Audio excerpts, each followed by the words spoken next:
Mari kita masuk di dalam doa.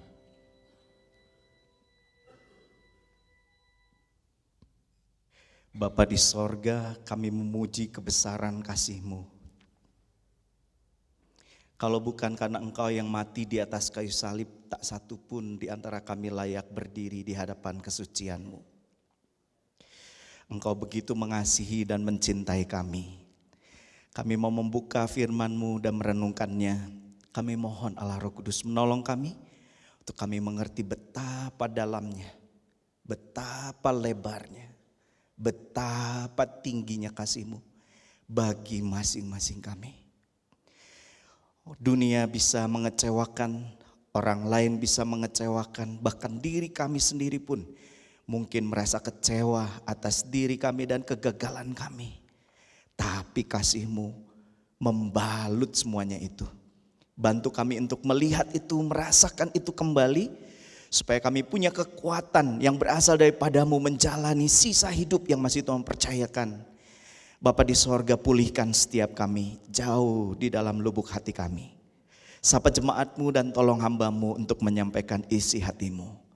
Kami bersyukur karena begitu Engkau mengasihi setiap kami, sehingga Engkau rela datang ke dalam dunia, mati di atas kayu salib, bangkit daripada orang mati untuk memberikan kesempatan kehidupan yang baru bagi setiap kami. Kami memuji Engkau, kami bersyukur demi nama Tuhan Yesus. Sama-sama kita katakan amin. Sebelum duduk boleh salam kiri kanannya, katakan Anda diberkati.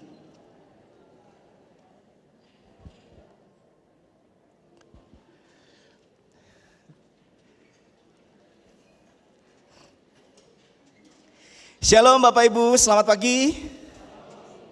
Semua baik-baik? Amin ya, baik semua ya. Kita akan menutup rangkaian Prapaskah, Paskah, dan kita bersyukur kita sudah melalui waktu itu dan kita berterima kasih untuk kebaikan dan kemurahan Tuhan bagi setiap kita. Pagi ini kita akan menutup rangkaian itu dengan merenungkan kisah tentang Petrus dengan tema dipulihkan untuk sebuah tujuan. Saya mengundang kita untuk membaca bagian Alkitab yang akan kita renungkan. Mari kita baca bersama-sama. 1, 2, 3. Sesudah sarapan, Yesus berkata kepada Simon Petrus, "Simon, anak Yohanes, apakah engkau mengasihi aku lebih daripada mereka ini?" Jawab Petrus kepadanya, "Benar Tuhan, engkau tahu bahwa aku mengasihi engkau." Kata Yesus kepadanya, "Gembalakanlah domba-dombaku." Kata Yesus pula kepadanya untuk kedua kalinya sama-sama, "Simon anak Yohanes, apakah engkau mengasihi aku?" Jawab Petrus kepadanya, "Benar Tuhan, engkau tahu bahwa aku mengasihi engkau." Kata Yesus kepadanya, "Gembalakanlah domba-dombaku." Kata Yesus kepadanya untuk ketiga kalinya, mari sama terus, "Simon anak Yohanes, apakah engkau mengasihi aku?"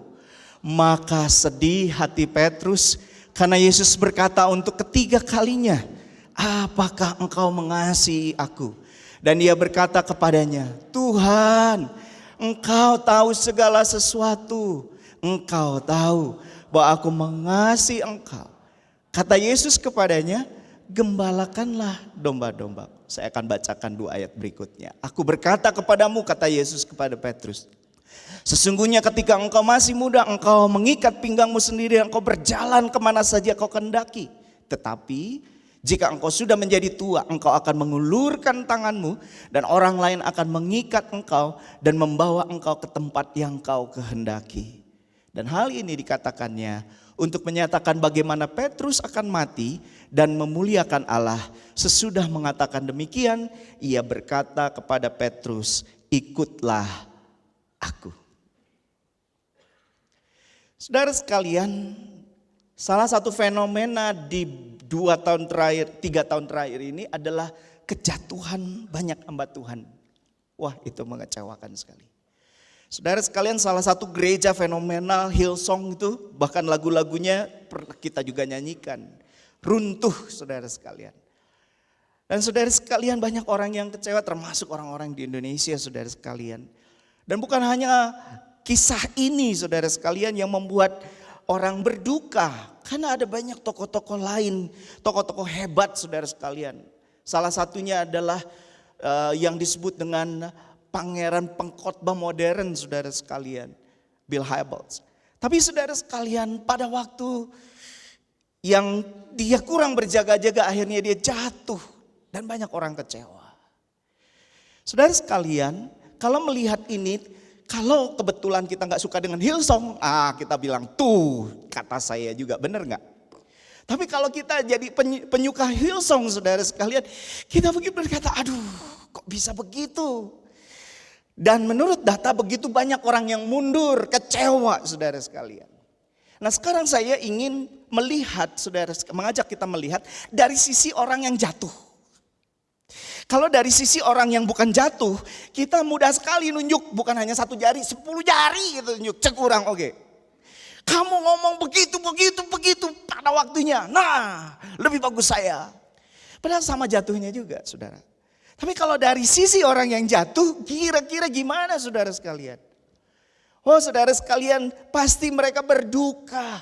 Hancur semuanya saudaraku, gak berani menampakkan muka. Mereka gak lagi berani berdiri di atas mimbar yang mereka pernah berdiri di atasnya. Bagaimana perasaannya? Dia mungkin ada di kamar berduka, depresi, tidak ada lagi orang yang menemani dia, tidak ada lagi yang berkata hai kepada dia. Semua orang mencibir, bahkan meludahi, mereka yang disakiti mungkin mengutuk bukan hanya secara fisik langsung, tapi kemudian mungkin di media sosial saudaraku. Aduh, kalau dulu sudah ada media sosial, followernya Petrus langsung dari ribuan saudaraku mungkin tinggal 10 atau mungkin tinggal 1 istrinya. Saudaraku melihat itu, mungkin Petrus udah close semua akun media sosialnya saudaraku. Itu sebabnya tidak heran dia kembali ke desanya. Lalu kembali dan dia berkata kepada teman-temannya, sorry guys aku udah gagal, jangan lagi ngomong-ngomong itu. Aku kembali lagi memancing. Saudara sekalian, di saat seperti itu, di mana orang-orang meninggalkan, meremehkan, mencibir, Yesus datang. Saudaraku, ini kisah penutup dari Injil Yohanes yang dikatakan Injil penuh kasih karena dia berbicara kasih yang begitu rupa. Dan ditutup dengan kisah di mana Tuhan memulihkan hidup Petrus. Seseorang yang gagal, seorang yang begitu sombong dan secara publik berkata, aku akan tetap hidup bersama dengan kau walaupun yang lain mati. Hari ini mari kita ada di posisi Petrus. Saya dan saudara tidak lebih baik daripada dia. Dan hari ini kita melihat bagaimana Tuhan tidak membuang Petrus. Bahkan di dalam satu Injil yang luar biasa dia menutup dengan kisah ini. Karena dia ingin juga saya dan saudara mengalaminya. Saudara sekalian, yang pertama Petrus dipulihkan untuk sadar siapa dirinya. Dalam ayat yang begitu singkat, 3 ayat. Di situ dikatakan ada beberapa kata kasih, ada 7 kali.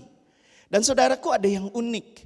Di kali pertama dan kali kedua, Yesus bertanya kepada Petrus, Petrus, apakah engkau mengasihi aku? Kata yang digunakan adalah kasih agape, kasih walaupun kasihnya Tuhan.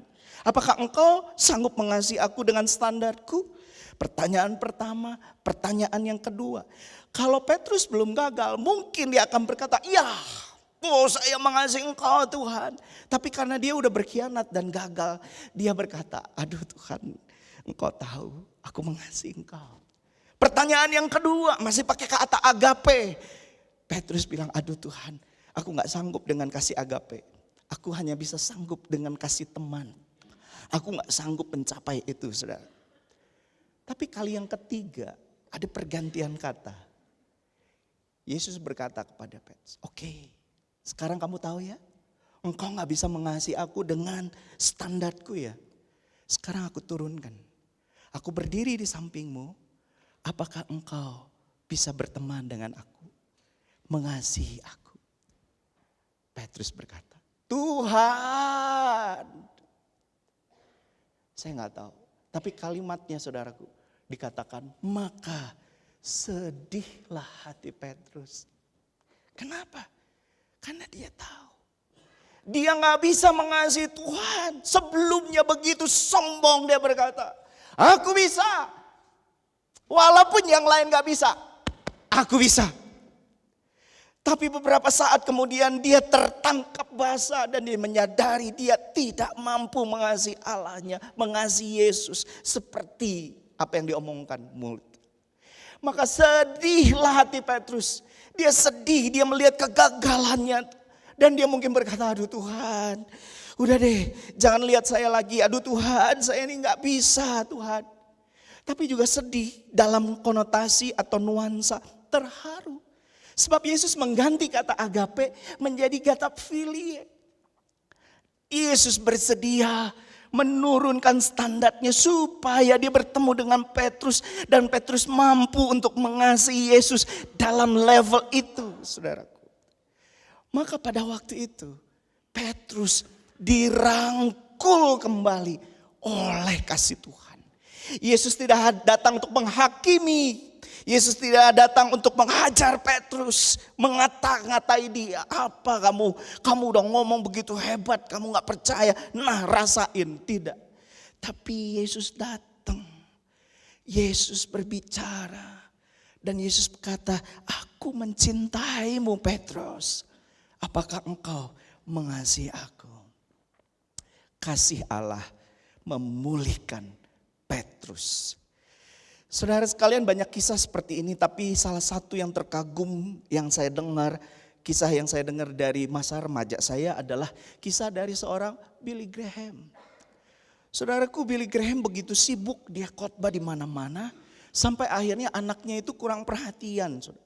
Kalau saudara searching biografinya Franklin Graham, sampai di usia 22 saudara sekalian, dia itu anak geng motor. Saudara bisa bayangin ya.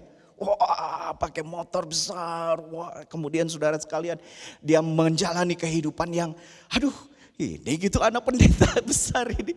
Banyak orang yang berduka. Kadang-kadang ada yang menepuk pundak daripada Billy Graham, sabar ya. Engkau memenangkan nyawa atau jiwa daripada anak muda lain. Engkau bergumul dengan anakmu. Tapi Billy Graham gak pernah lihat dari sisi itu. Betul, dia merasa saudara sekalian dia gagal menjadi papa, menjadi orang tua. Tapi dalam pergumulannya dia melihat ini satu jiwa jadi sebagai anak yang hilang.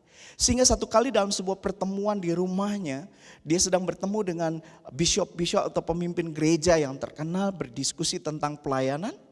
Tiba-tiba saudara sekalian, suara motor daripada Franklin ini nyampe, gitu, dan pakaiannya seperti seorang anak yang hidup di jalan, saudara sekalian, memasuki. Tanpa ngetok pintu, jalan saja masuk. Dan begitu masuk di ruang tamu, saudara sekalian, Billy Graham berdiri dan berkata, ladies and gentlemen, this is my son, Franklin. Saudaraku, Franklin terhentak. Dia pikir ayahnya akan marah, kecewa. Tapi saudaraku, justru Billy Graham berdiri. Ladies and gentlemen, this is my son. Itu baru pertama. Lalu kemudian bergumul Billy Graham dan kemudian akhirnya membuat retreat berdua di tahun 74. Dan di dalam retreat berdua itu di atas gunung, Billy Graham berkata kepada Franklin, ini hidupmu, kamu bisa memilih terserah. Tapi Injil yang aku beritakan memberitahu kamu, kalau kamu memilih Yesus kamu akan selamat dan hidupmu bermakna. Tapi kalau kamu tidak memilih, kamu akan hidup terhilang. Saya sebagai bapakmu ingin memberitahu kamu, Yesus mencintai kamu.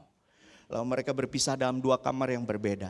Dan di saat itu Franklin teringat sikap bapaknya yang merangkul dia, mengasihi dia dan membimbing dia. Malam itu dia bertobat karena kasih daripada Tuhan. Sehingga dia berkata, I am the prodigal son comes home. Saudara, bukankah saya dan saudara juga bisa ada duduk di tempat ini bahkan melayani karena kasih itu? Kapan saya dan saudara terakhir merasakannya? Yesus tidak datang untuk menghakimi. Yesus pakai momen yang paling tepat, yaitu pada saat sarapan. Ada kebutuhan di sana, Tuhan menghampiri dan menghampiri Petrus dengan namanya, Simon, anak Yohanes. Aku mengasihimu. Walaupun kau pernah gagal, aku tetap mencintaimu. Hari ini juga Tuhan mungkin menyapa engkau di dalam rohmu dengan namamu. Aku mengasihimu. Itulah doa daripada Paulus, saudara sekalian. Kita baca bersama, 1, 2, 3. Aku berdoa supaya kamu bersama-sama dengan segala orang kudus dapat memahami betapa lebarnya dan panjangnya dan tingginya dan dalamnya kasih Kristus. Saya dan saudara bisa bilang, aku mengasihimu Tuhan. Itu bukan karena kita mampu, tapi karena Dia sendiri yang menopang kita, mengangkat kita, saudaraku. Betapa besarnya kasih Tuhan. Hari ini jikalau ada di antara saudara yang rasanya Tuhan melupakan saya berdoa, saya sudah menangis sampai air mata gak bisa keluar lagi. Tapi kenapa saya kok gak ngalamin jawaban doa itu? Saya kasih tahu, Tuhan masih mengasihimu. Dia tidak sedang mengabaikanmu. Dia sedang mempersiapkanmu untuk sesuatu waktu yang lebih baik. Dia tidak sedang membuangmu. Dia sedang menantimu untuk naik level dari yang sebelumnya. Dia tidak sedang menghajar engkau, tapi Dia sedang membentuk engkau, saudara sekalian. Tuhan mencintai engkau.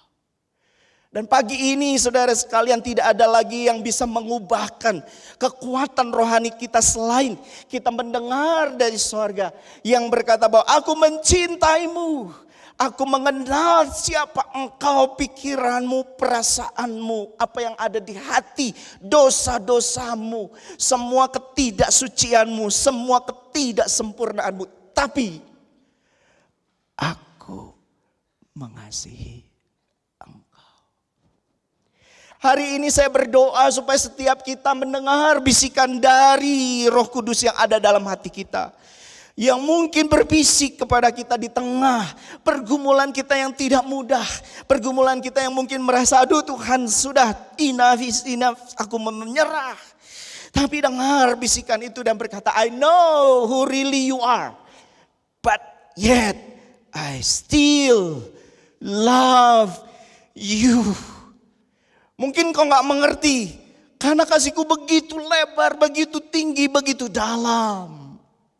Satu kali Pastor Ed memberikan kesaksian ini dalam sebuah konferensi. Pastor Edmund Chan, dia memimpin dan di antara sesi itu ada seorang pendeta muda datang kepada dia. Pastor Ed, saya mau bicara kepadamu. Apa? Saya merasakan kekosongan. Saya rajin pelayanan. Dan memang dia, Pastor Edmund Chan, tahu bahwa ini orang muda sangat giat sekali. Saya giat dalam disiplin rohani. Tapi kenapa hatiku kering? Lalu Pastor Ed berdoa dan kemudian muncullah ayat yang tadi kita baca itu, saudara sekalian. Dan kemudian Pastor Ed bilang begini, saya akan mendoakan kamu dan setelah ini kamu pergi ke kamar, berdiam diri, jangan meminta di dalam doamu. Bersyukur untuk kasih Tuhan, memuji Tuhan, meninggikan Tuhan. Diam sejenak dengan semua schedule-mu. Take aside, put aside, simpan semua jadwalmu. Berdiam diri di hadapan Tuhan. Buka tanganmu. Puji Bapamu di sorga. Terima kasih untuk kasih-Mu. Dan betul, orang ini kemudian bersaksi dalam pertemuan yang lain. Anak muda ini, saudara sekalian, berdiam diri. Dia hanya memuji Tuhan. Dia mengingat karya Tuhan. Dan diam-diam kasih Tuhan itu kembali mengalir dalam hatinya. Menghangatkan dia. Dan kemudian melihat dari sisinya Tuhan. Tuhan mengangkat dia kembali, menghidupkan kembali rohnya. Dia digairahkan kembali oleh kasih Tuhan. Kalau saya dan saudara tidak bisa lagi mengalami kasih Tuhan bukan karena kasih Tuhan yang berubah. Mungkin kita terlalu sibuk. Bahkan dalam berdiam diri pun pikiran kita melanglang buana dengan semua persoalan, kekhawatiran, ketakutan yang menghantui pikiran dan hati kita. Sehingga suara Tuhan yang berkata, aku mengasihimu itu tenggelam, saudaraku, dengan semuanya itu. saya menganjurkan kita berdiam sejenak dan mengingat kasih Tuhan yang begitu besar. I know who really you are, yet I still love you. Satu lagu yang saya kenal dari muda, dan kemudian kalau nyanyikan lagu ini hati saya bergetar akan kasih Tuhan, adalah Amazing Grace. Amazing grace, how sweet the sound, the saved a wretch like me.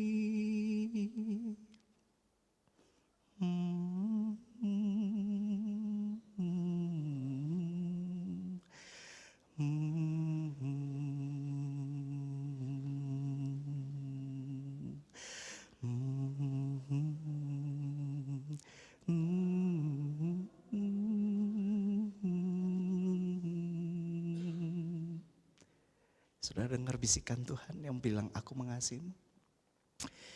Kalau saudara tidak hafal, saudara bisa dengan saya. Kita nikmati kalimat-kalimatnya. Kalau saudara bisa lagunya, silakan. Amazing grace, how sweet the sound that saved a wretch like me. I once was lost, but now I'm found. Was blind, but now I see. Kita berdoa sejenak. Tuhan, buat kami tahu betapa Engkau mencintai kami. Cinta yang gak pernah bisa diberikan oleh uang, kekayaan, popularitas, kehebatan. Tuhan, Engkau tahu siapa kami dan Engkau tahu posisi kami. Engkau tahu hati kami. Engkau tahu pergumulan kami. Izinkan kami mendengar sekali lagi bisikan Roh Kudus yang ada dalam hati kami.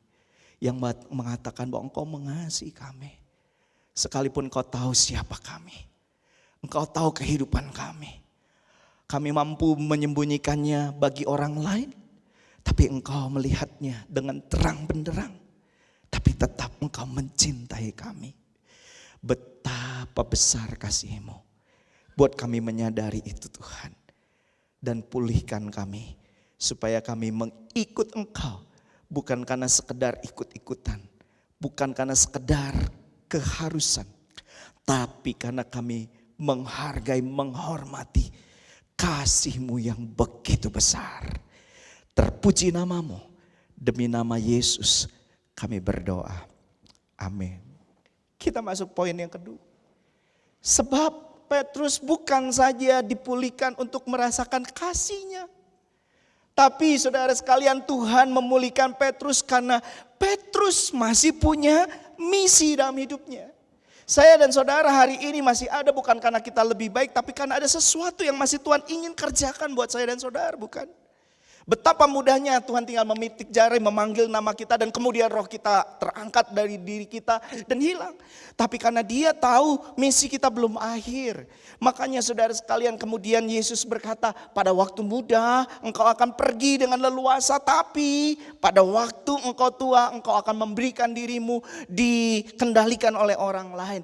Dan Tuhan memberitahu kepada Petrus bagaimana pada akhirnya dia akan menjalani kehidupannya setelah itu. Dan Tuhan Yesus bilang, ikutlah aku. Saudara sekalian, yang mengherankan adalah setelah pertemuan itu Petrus menjadi pribadi yang berbeda. Sebelumnya saudaraku dengan kesombongan dia berkata, Tuhan kalau semua mengkhianati engkau aku nggak akan. Aku berani masuk penjara dan mati bersama dengan engkau. Tapi setelah bertemu dengan Yesus saudara sekalian dia berkata, Tuhan kau tahu aku nggak bisa. Aku dulu pernah ngebohong, aku pernah dulu membual, aku mau tapi ternyata aku nggak bisa. Tapi setelah pertemuan itu saudaraku Alkitab mencatat. Dulu di hadapan wanita dia menyangka, tapi setelah itu di hadapan pemimpin agama justru Petrus menghadik mereka dan kemudian menantang mereka. Mana yang lebih berharga, lebih berarti, lebih benar, menghormati engkau atau menghormati Allah? Saudaraku perkataan itu membuat dia sebenarnya bisa mati di tempat itu. Tapi saudaraku Petrus saudara sekalian diubah oleh Tuhan. Sampai menurut tradisi orang Katolik saudara sekalian Petrus disalib di Roma. Tapi dia merasa tidak mampu seperti Yesus. Dan akhirnya dia minta boleh disalib. Tapi disalib terbalik. Saya gak mampu membalas kasih Tuhan. Saudara sekalian pertemuan Tuhan Yesus dengan Petrus di Injil terakhir daripada Yohanes. Itu memulihkan Petrus untuk menyadari bahwa dari pemulihan itu masih ada misi. Atau dengan kata lain Tuhan memulihkan Petrus untuk kembali ke tempat yang seharusnya. Kembali ke tempat bukan lagi ke tempat di mana dia menjadi nelayan. Bukan itu tempatnya saudaraku. Tapi tempatnya itu adalah saudara sekalian dalam kerajaan Allah. Dalam trek kerajaan Allah. Untuk berkarya bagi kerajaan Allah. Untuk membawa orang lain tahu bagaimana Tuhan mencintai dunia ini. Petrus dipulihkan untuk tujuan itu. Hari ini saya dan saudara juga masih di sini rindu sekali kita dipulihkan oleh kasih Allah, melihat persoalan itu sebagai sebuah kesempatan mengalami kasih Allah, menguatkan diri kita untuk kita tetap bisa mengalami kasih Allah itu. Mungkin saudara bisa kecewa kepada pemimpin rohani, kepada seorang yang saudara hormati secara rohani. Tapi saudaraku, jangan biarkan sisa waktumu hanya terjadi di tempat itu. Karena itu bukan tempatmu. Tempatmu ada dalam kerajaan Allah untuk mengerjakan banyak hal yang Tuhan percayakan kepada saya dan saudara. Engkau dan saya harus bersedia dipulihkan oleh Tuhan untuk kita bisa mengerjakan tujuan ilahi dalam kerajaan Allah yang Tuhan tetapkan kepada saya dan saudara. Beberapa orang di sini sudah memiliki usia yang senior. Mungkin beberapa di antara saudara berkata, aduh Pak Hendrikus dulu udah pelayanan sekarang capek saya mau menikmati. Tapi saudara sekalian sebenarnya masih ada yang saudara bisa lakukan. Yaitu saudaraku generasi ini mencari model. Mencari contoh. Alkitab bilang Tuhan itu setia sampai akhir. Bahkan sampai putih rambutmu aku menggendong. Mereka gak mau percaya hanya tulisan. Mereka hanya pengen melihat bukti nyata. Karena itu saya mengundang mereka yang sudah memiliki pengalaman begitu rupa dengan usia yang senior. Saudaraku, ini bukan waktu yang terakhir, ini bukan waktu untuk kita untuk berhenti melakukan pekerjaan Tuhan. Tapi sebaliknya, ini waktu kesempatan di mana banyak generasi muda ingin melihat bukti bahwa Tuhan itu setia sampai selama-lamanya. Saudara sekalian, ekonomi saat ini lagi tidak mudah. Tapi bukankah pada waktu penjajahan Belanda, penjajahan Jepang, pada waktu saudara sekalian paling dekat COVID kita juga terpuruk. Tapi bagaimana saudaraku, Tuhan adalah gembalaku, takkan kekurangan aku menjadi bukti untuk kita tetap beribadah kepada Tuhan sampai saat ini, bukan? Maka generasi ini di tengah tantangan yang tidak mudah, di tengah tantangan ekonomi yang tidak mudah, peperangan yang tidak mudah, membutuhkan orang-orang berdiri, melanjutkan misi hidupnya dan berkata, betul, haleluya, bersyukurlah kepada Tuhan sebab Ia baik. Bahwasanya untuk selama-lamanya kasih setianya jangan berhenti.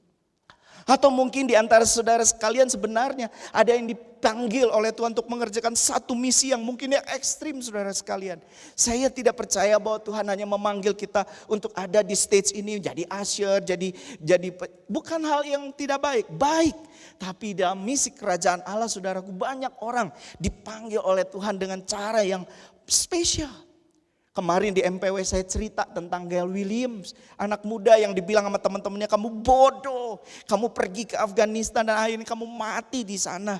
Tapi saudara sekalian, Gail Williams gak pernah menyesalinya. Dan dia berkata, inilah misi hidupku. Usiaku mungkin lebih pendek daripada Anda, tapi saya menyelesaikan misi hidupku. Usia saya mungkin tidak sebanding dengan usia daripada orang yang panjang umurnya. Tapi aku berhasil mencapai misi daripada Tuhan sendiri. Saya dan saudara juga mungkin ada misi tertentu tidak bisa dikerjakan mungkin di gereja. Tapi saudara sekalian, misi itu terus memanggil kita. Sebab saya dan saudara dipanggil dengan sedemikian rupa. Petrus dipanggil Tuhan untuk berbicara di Yerusalem kepada orang Yahudi. Thomas buat orang India, saudaraku. Dan rasul-rasul lain seperti Paulus untuk orang-orang lain.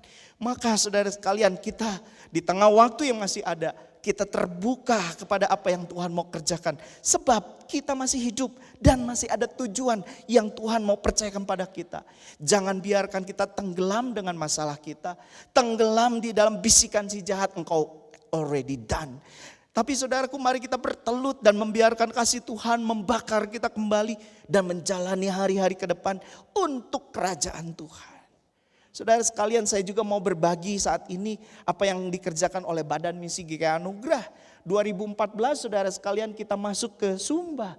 Dan saudara sekalian sekian belas tahun kemudian, saudara sekalian ada satu anak yang dulu berkata, saya waktu tim ini datang terima Yesus, saya masih kelas 4 SD. Terima Yesus. Dan kemudian saya bilang saya mau kembali satu kali waktu menjadi tim seperti kalian.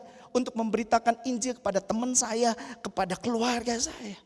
Maret lalu saya bertemu dengan anak ini. Dia mengenali saya tidak mengenali dia karena terlalu banyak anak waktu itu. Tapi saudara sekalian lihat pekerjaan Tuhan. Mungkin saudara hanya mendoakan, mungkin saudara hanya pernah mensumbang sejumlah dana. Tapi mungkin juga saudara pernah sampai ke Pulau Sumba. Lihat pekerjaan Tuhan masih terus berjalan. Suka gak suka, mau gak mau kita terlibat. Tuhan terus berjalan dalam misinya. Dan kalau kita masih ada di dalam waktu ini, Tuhan mengundang kita. Bukan karena kita sanggup, bukan karena kita mampu. Tapi karena Tuhan mengasihi saya dan saudara. Ingin mengajak kita terlibat di dalamnya. Aduh Pak Hendrikus, kalau Sumba mah jauh atau mahal. Bagaimana kalau dengan sekolah di sebelah kita? Saudaraku sekalian, ada pergerakan-pergerakan di mana ada banyak anak muda ingin melihat bukti nyata bahwa Yesus itu hidup, bahwa Yesus itu baik, bahwa Yesus itu mengasihi. Dia mungkin lahir dari keluarga yang gak sempurna seperti Anda. Anda gak kenal bapakmu, banyak juga yang seperti itu. Di tengah pergumulan itu mereka mendengar kamu gak dicintai, makanya kamu hidup sembarangan, kamu pacaran sembarangan. Oh, butuh orang yang berkata jangan pilih itu, jangan. Lihat saya bergumul pada waktu itu sama seperti kamu. Tapi saya pilih ikut Tuhan dan Tuhan memulihkan. Dan saya sampai sekarang. Oh, orang tua saya miskin, saya gak ada masa depan. Mungkin sama seperti Anda. Beberapa puluh tahun lalu Anda juga gak berani bercita-cita untuk kuliah. Tapi Tuhan menyediakan ada orang yang mengadopsi saudara, mendukung saudara. Saudaraku, masalah itu tetap ada. Dan di sana mereka di tengah hutan pergumulan yang tidak mudah, gak bisa melihat cahaya. Tidak ada harapan. Mungkin Tuhan ingin memulihkan engkau dan melihat itu. Sehingga engkau dan saya bisa berada di depan mereka dan berkata, Tuhan baik. Bukan saya dan saudara, tapi karena Tuhan yang mengerjakan dalam diri saya dan saudara. Ya. Setiap minggu keempat saudaraku majelis memberi kesempatan buat badan misi bisa menceritakan tentang apa yang dilakukan. Kalau saudara turun di lantai 2, di situ anak-anak kita ingin ikut mission trip. Tapi mereka gak boleh asal bawa diri. Mereka harus cari uang juga untuk bertanggung jawab dengan komitmennya. Jadi kalau nanti saudara lihat di bawah, saudara boleh merespon sesuai dengan apa yang Tuhan gerakan. Saudaraku, pada akhirnya Petrus dipulihkan untuk mengerjakan sisa waktu hidupnya untuk kerajaan Allah. Terima kasih buat Tuhan yang mengasihi Petrus. Kalau enggak, Petrus mati sebagai nelayan. Di makamnya di sini terbaring seorang nelayan yang dulu pernah jadi murid Kristus. Tapi meninggal di dalam damai, tak dikenal, tak berkarya. Tapi saudaraku, sejarah mencatat lain. Tuhan Yesus memulihkan Petrus dan dipakai untuk kerajaan Allah. Sampai sekarang ceritanya diceritakan. Bukan hanya dari kalangan gereja Protestan, tapi kalangan gereja Katolik. Apakah saudara memimpikan hidup yang sama? Bukan karena kita, tapi karena Tuhan. Satu ayat terakhir kita baca bersama. 1, 2, 3. Karena Allah lah yang mengerjakan di dalam kamu, baik kemauan maupun pekerjaan. Hari ini mungkin kok, aduh Tuhan, dulu pernah aku pengen jadi guru sekolah minggu. Itu bukan pekerjaanmu. Tapi karena Tuhan mengasihimu dan Tuhan mau memakai engkau. Aduh aku pengen ini, aduh aku pengen ini. Tuhan yang mengerjakannya. Mari responi di tengah sisa hidup yang masih ada. Balas cinta Tuhan dengan kekuatan kita. Sekalipun dia tahu kita tidak bisa membalas kasihnya yang sempurna, tapi dia beri kesempatan buat kita untuk melakukan apa yang kita bisa lakukan. Terpuji nama Tuhan, terpuji kasih Tuhan bagi setiap kita. Mari kita berdoa. Oh Tuhan, gak ada Allah, gak ada dewa, gak ada pribadi yang disembah oleh manusia yang sehebat Engkau. Kalau di tempat lain Tuhan, mungkin kami sudah dihukum, dibinasakan karena kemarahan daripada ilah-ilah itu. Tapi di hadapan-Mu Tuhan, Engkau selalu memberikan kesempatan demi kesempatan untuk kami dipulihkan. Dan hari ini kami bersyukur, kami boleh sekali lagi mendengar betapa Engkau mencintai kami. Dan bukan hanya berhenti di dalam cinta itu, Engkau membentuk kami dan memanggil kami, memakai kami untuk pekerjaan-Mu. Kami bersyukur untuk itu. Karena itu Allah Roh Kudus tolong bantu kami. Beri kekuatan buat kami, beri kemampuan buat kami meresponi kebenaran firman Tuhan ini. Dan melakukan bagian kami di sisa hidup yang masih Tuhan percayakan. Sehingga pada waktunya ketika kami bertemu dengan Engkau, kami boleh betul-betul tidak merasa malu dan takut. Tapi kami bisa berkata seperti Petrus, seperti Paulus. Aku sampai pada garis akhir dan aku sudah menyelesaikan pertandingan hidupku. Segala kemuliaan hanya bagimu, berkati jemaat Tuhan yang bergumul sedemikian rupa. Kuatkan iman mereka untuk tetap berharap. Sekalipun belum bisa melihatnya saat ini, Tuhan beri keyakinan di dalam hati betapa Engkau mencintai mereka. Terpuji nama-Mu, kami berdoa, kami bersyukur demi nama Tuhan Yesus, sama-sama kita katakan, amin.